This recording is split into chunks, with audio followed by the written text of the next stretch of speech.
everybody. This is Ashton Shepherd, and y'all are with me again on Cooking Country. And today we are going to be cooking lima beans and sausage, coleslaw, and homemade cornbread. Of course, I guess it's all homemade, but I feel like the cornbread's a little bit more homemade. Miss Rachel also showed me this recipe. We'll get to that in just a little bit. But right now we're going to start out with our first thing, which is our lima beans, 1 pound. You can do 2 pounds if you want to, just according to how big your family is or how much you want to eat at the time. Usually a pound goes plenty far enough, and not everybody likes to do this, but I like to take and empty my beans into a colander, and I take and rinse them. It's just a, I don't know, it's just a little mechanism that I got taught by my mama and growing up in the kitchen, and clean them off, make sure there's not anything in there. And usually it's not. There has been a couple times I have forgot to wash them, but what you want to do, got our pot here. We're just going to start out simple with it and put them in here just as is, plain old dry lima beans. Of course, we're going to have to season them up, but that's where the sausage comes in. Let's see, all right, got it all in here. Okay, put that in the sink. Now, you see our beans and kind of where they come to in the pot. Now, this is also sort of something you have to watch as you cook, because sometimes the water cooks out fast and sometimes it don't. And I'm going to find out in just a minute so that I can tell y'all in the next segment. There's an old saying about whether it's going to rain or not that goes along with how fast your water cooks out of your beans. But it's interesting because it's always right. Old sayings are pretty much always on the money. But here's how I have done mine right now. You can see the water is, I don't know if you can see in there or not, the water is probably about that much above my beans, and we may need to add a lot more in just a little bit. But I put them on here, and at first I turn them on high.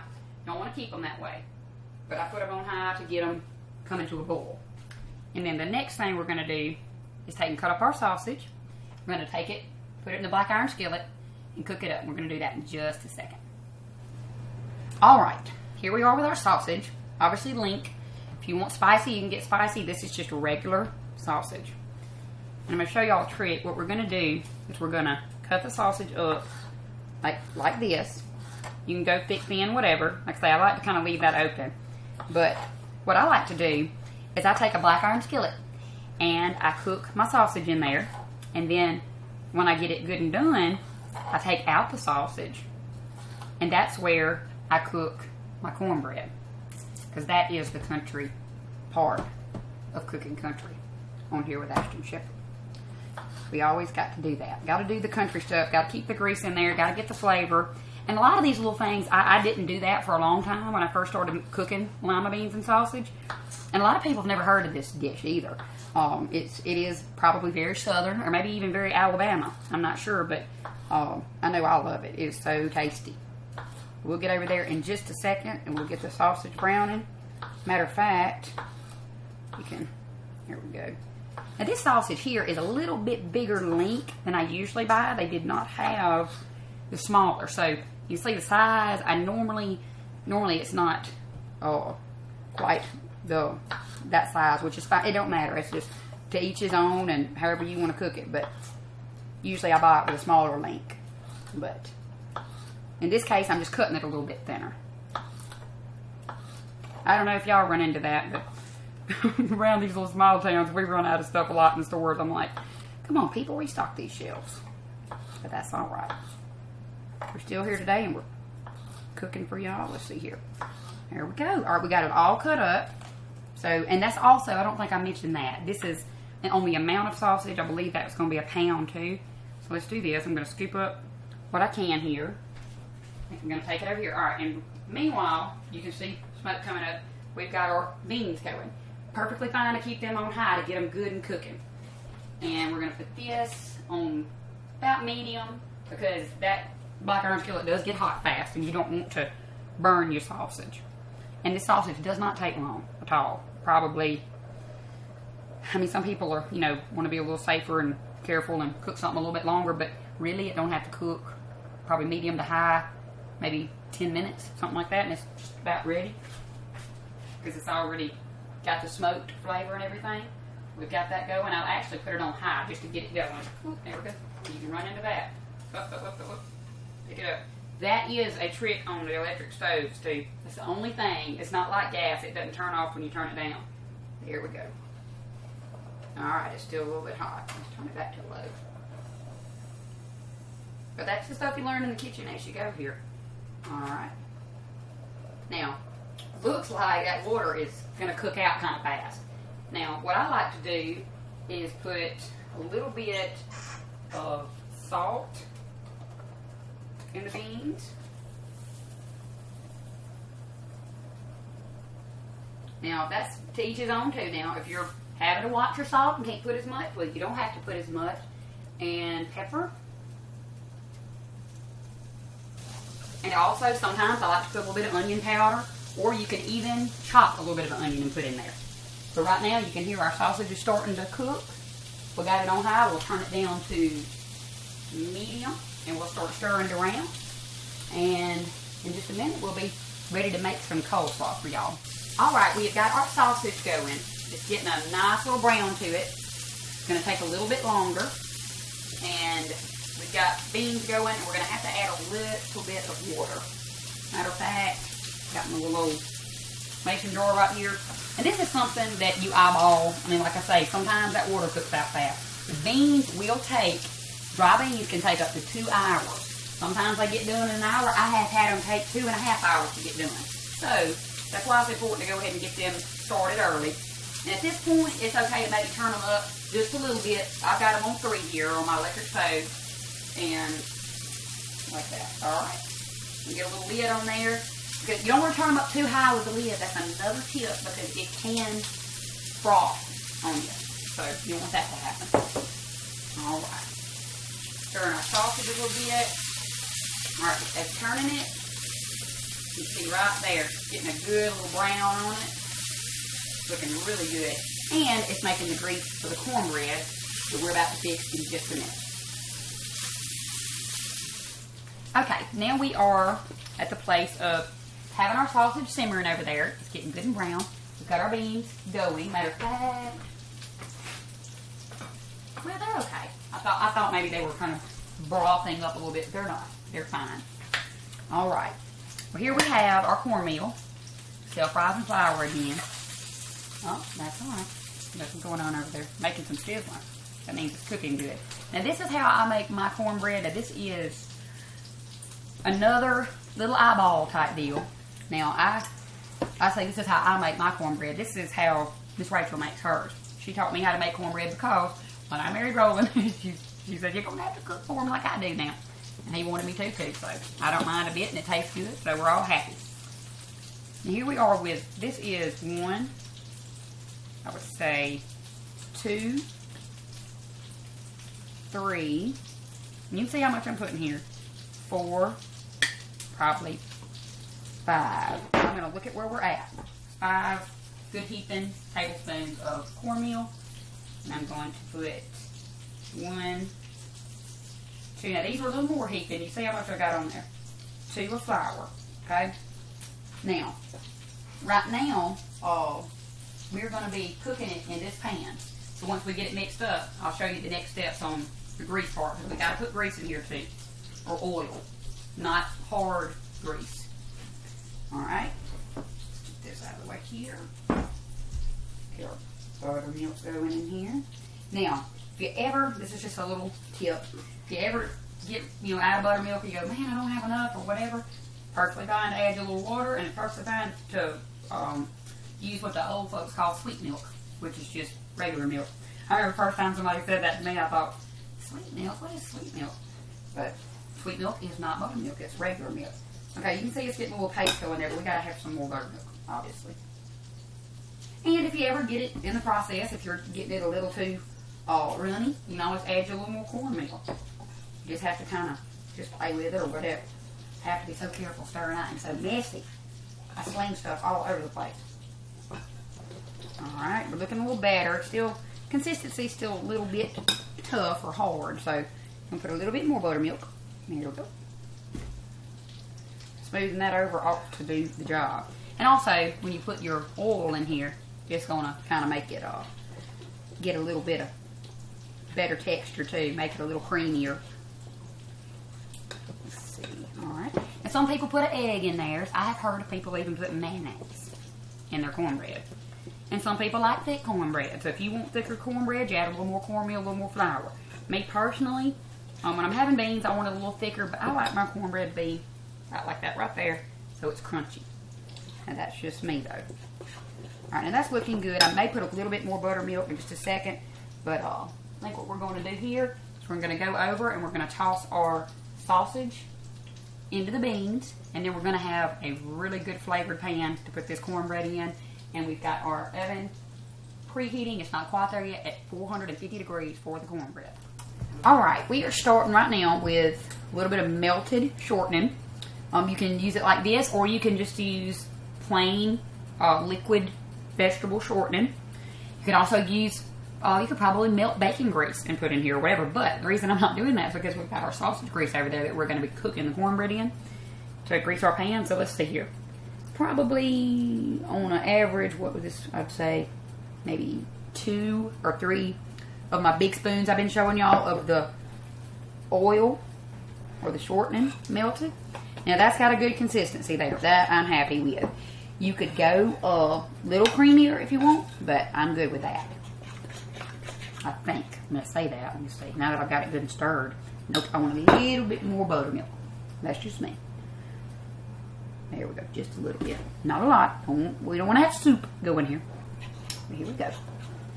Now, here's our big kicker point of putting her in the oven. We're going to walk over here, and we are going to take our skillet, just got all that yummy grease from the sausage in it, and we're going to stir, and we're going to go just like this right here. Now, get all the stuff out of there. This deal. Okay. Still kind of looked thick, but it wasn't. I just didn't feel like to put any more of the buttermilk. All right, now we got some pretty cornbread sitting right there, and we're gonna take. I was a little hot just then, so I'm gonna take this and stick it in the oven. And let's see. We want to put our timer. Oh, that's getting a little watery. So we're gonna turn it down just a little bit. So we do not want it to come over and get in our burner here. Let's put our timer for our cornbread on 20 minutes.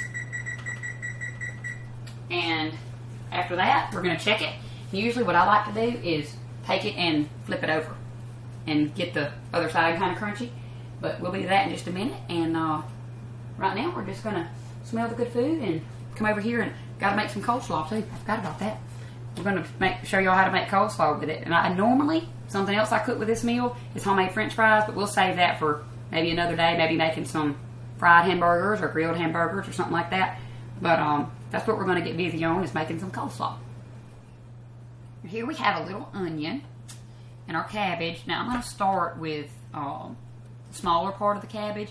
That can get tricky at times. So it's according. Sometimes I've actually bought cabbages before that weren't tight enough to grate just right.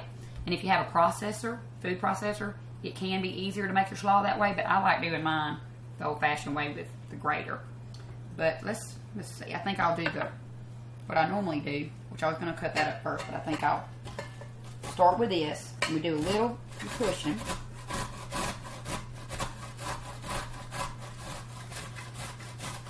Oh yeah, doing good. And what's neat, this little thing is going to tell us where we're at. I actually bought this because I said, hey, wait a minute. Normally, I can't see how many cups of this or that I put in there. But this is how I usually do my slaw. Like I said, you can do the easier way, but I kind of like a little bit grainier slaw. And if you like it that way, then that's better. And you can also go to my website on Foodie TV, and you can find these recipes if you want to print them out or whatever. If I'm talking too fast, as my daddy says. Tells me I talk too fast. I tell him he talks too slow. So we'll meet in the middle there one day, I guess. Let's see where we're at here. Oh, almost got the bottom there. Let's see. Hold on a second now. Let's see where we're at. Okay. We're not at very much here. So we're going to keep going on that. There we go. We got her back. I never used this little thing before. We just have to see. We're just going to take this whole side here. Now this is a pretty slaw. here because this is nice and green. Sometimes you run into a cabbage that has got the basically white and it doesn't have the pretty green in it. But that's okay because it's still going to taste good. Alright, here we are with our pretty slaw. Of course, we got to get her finished up. What we're going to do, I don't know if we're going to put this much onion. I'm just going to eyeball it, as I keep saying. Y'all will find that out about me. And now this is going to be a preference too because I try to cut little and fine on my onion because my husband's not real fond of onions. He don't want them to be too strong. But I think this, if I cut off this whole hunk, I feel like it'd be a little bit too much. So let's just kind of try to make it pretty with the onion on top here. And I cheat on the dill relish. I take and some people use sweet relish in theirs, but I like dill. I kind of go for a more salty slaw. Y'all will see what I'm going to do in just a second. Okay, I feel like I'm good here, and y'all want to see me taste testing on this slaw. That's how I make my slaw. That's what I do to make it taste good. So here we are with our mayo.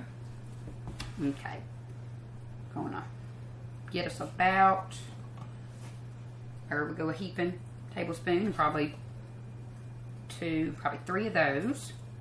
A lot of mayo, and it looks like a lot, but it'll surprise you when you start stirring it up. Now, here is our relish. I like to kind of spread that around in here, make it pickly. Now, might be a little too many pickles. If it is, we can always compensate that with a little bit of sugar. Isn't that cute? I love that little measuring thing. Alright, now, me and my sister were having a conversation about this the other day, about whether or not you put water in your slaw. Now, me, I like to have that little bit of that water. You don't want to put a lot because it makes it slushy. And it makes it runny, and after it sits for a minute, it can definitely mess you up. Alright, there we go, getting prettier and prettier. Now, just don't forget, we've got to add a little bit of vinegar. When I say a little bit, vinegar is tough stuff. And if you cook, you know that, or use it for anything, especially remembering Easter and doing the eggs for the children and stuff. So what I like to do here, I go 1, kind of spread around, 2, and this is a little bit bigger slaw than I usually make. Like I say, you know, this is something you'll have to watch me kind of do and go along with me. Or, like I said, print the recipe from the Foodie Network site for Ashton Shepherd. Okay, we're getting prettier and prettier here. Now, I feel like, this is just me, I'm going to dip back, well, I want to get a different spoon, but it'll be alright. I'm going to dip back and put me a little bit more mayo. Now, that is really creamy. That almost doesn't even hardly need any water. But it does need salt and pepper. Now, kind of confused me to start with when I started making slaw. I said, well, you're thinking of it like a lettuce or something. Lettuce family, like maybe I couldn't put salt, but you really do need to put a little salt. Pepper's slow to come out, but there we go.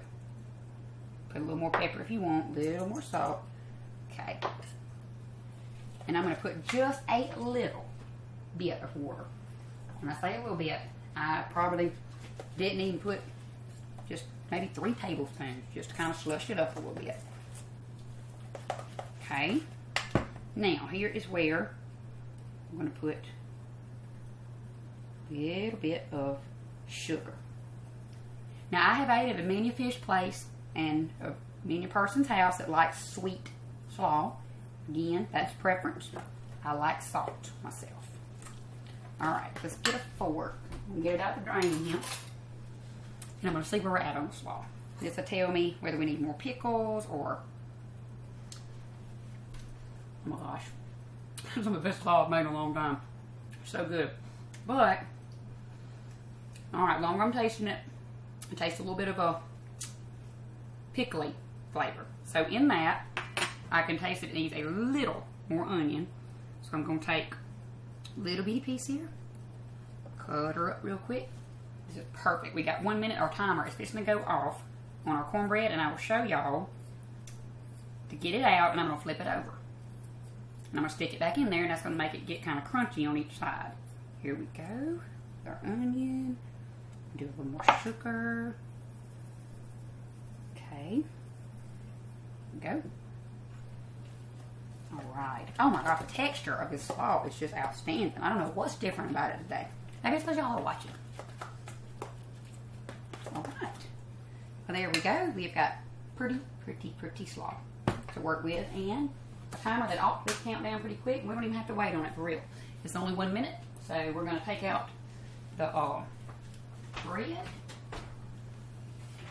Let's see here. Oh yeah, that is what you want to happen. You see how that didn't stick? And here's a little tip: if you ever have your cornbread sticking real bad, wet you a rag with cold water, lay it on your counter, and sit your cornbread on it, and just let it kind of sizzle for a minute, and it will help it not stick so bad. And what I like to do, I'll show y'all right here so y'all can see good. It's hot, so you gotta be careful. Flip it just like that.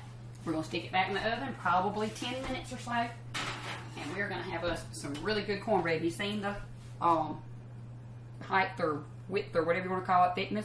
It's about like that. Like I say, you can add more cornmeal or whatever if you want it to be a little bit more heavy and thicker. But that's how I like mine, and we'll be back in just a minute to taste test everything. Yum-o. Little bit. Not gonna get a lot, I'm just taste testing. Kind of hard not to get a lot. You know how us Southerners like our food. That's what makes us Southern in country. Let's see here. Alright, we got these still kind of boiling pretty good. Everything's gonna be a little hot. Let's get a couple of beans here. A little bit of soup. Bean soup is so good. You can actually make a meal in itself. This is another little meal tip from me. Try bean soup in a coffee cup, and you can drink it with a cheese sandwich. So good.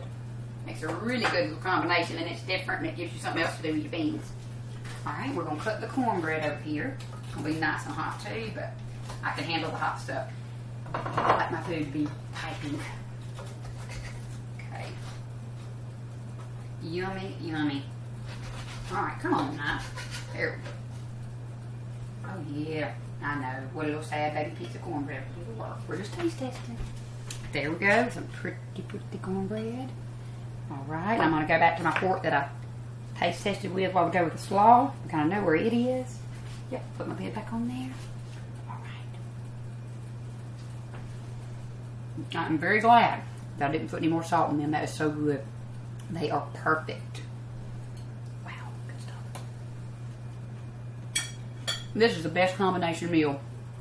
This is another one I learned from Miss Rachel. I've never heard of having slaw with beans or slaw with cornbread. I can seriously sit and just eat the slaw and cornbread as a meal. Well, I hope it turns out good for y'all. If y'all want to try it and try cooking all this good yummy stuff. And this is Ashton Shepherd on Cooking Country, and I hope y'all will be here to see me next week.